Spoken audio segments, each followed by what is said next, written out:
যুক্তরাষ্ট্র ও ইসরায়েলের নজিরবিহীন হামলা এবং ইরানের পাল্টা হামলায় উত্তপ্ত মধ্যপ্রাচ্য। খামেনিকে হত্যার তথ্য নিশ্চিতের পর প্রতিশোধমূলক হামলার মাত্রা আরও বাড়িয়েছে তেহরান। তেল আবিবে সামরিক স্থাপনায় সফল হামলার দাবি আইআরজিসির। এছাড়া ৪০টি আবাসিক ভবন ক্ষতিগ্রস্ত হয়েছে। ভয়ে মাটির নিচে থাকা রেলওয়ে স্টেশনে আশ্রয় নিয়েছেন শত শত ইসরায়েলি। প্রতিশোধ নিতে যুক্তরাষ্ট্র ইসরায়েলের বিরুদ্ধে ইতিহাসের সবচেয়ে ধ্বংসাত্মক হামলার অঙ্গীকার করেছে ইরান। ব্যবহার করা হবে ভান্ডারে থাকা সবচেয়ে শক্তিশালী ও অত্যাধুনিক ক্ষেপণাস্ত্র। এমনকি দেশি বিদেশি ষড়যন্ত্রের বিরুদ্ধেও কঠোর জবাবের হুঁশিয়ারি আইআরজিসির।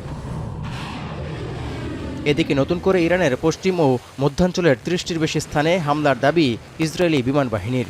এমনকি সংঘাতের প্রথম দিনেই ইরানে অন্তত ১২০০ বোমা ছুড়েছে তেল আবিব।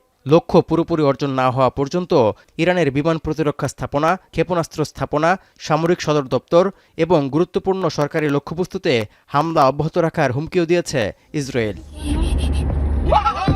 তবে যুদ্ধের দ্বিতীয় দিনেও চলছে ইরানের মুহুর্মুহু ক্ষেপণাস্ত্র ও ড্রোন হামলা।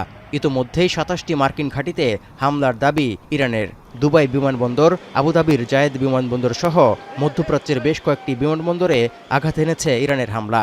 এমন পরিস্থিতিতে কাতার, আমিরাত, কুয়েত, বাহরাইন, জর্ডান, সৌদি আরব এবং ইরাক সহ মধ্যপ্রাচ্যের সঙ্গে বিশ্বের বিমান চলাচল কার্যত অচল হয়ে পড়েছে।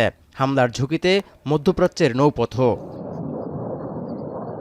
এ অবস্থায় পাল্টা হুমকি দিলেন ট্রাম্প। ট্রুথ সোশ্যালে তিনি বলেন, ইরান পাল্টা আক্রমণ না থামালে সর্বশক্তি দিয়ে হামলা চালানো হবে, যা আগে কখনো দেখেনি কেউ। নিরাপত্তা পরিষদের জরুরি বৈঠকে অবিলম্বে যুদ্ধবিরতির চুক্তিতে উভয় পক্ষকেই রাজি হওয়ার আহ্বান জানিয়েছে জাতিসংঘের মহাসচিব। তৌহিদুর রহমান, এখন বিশ্ব।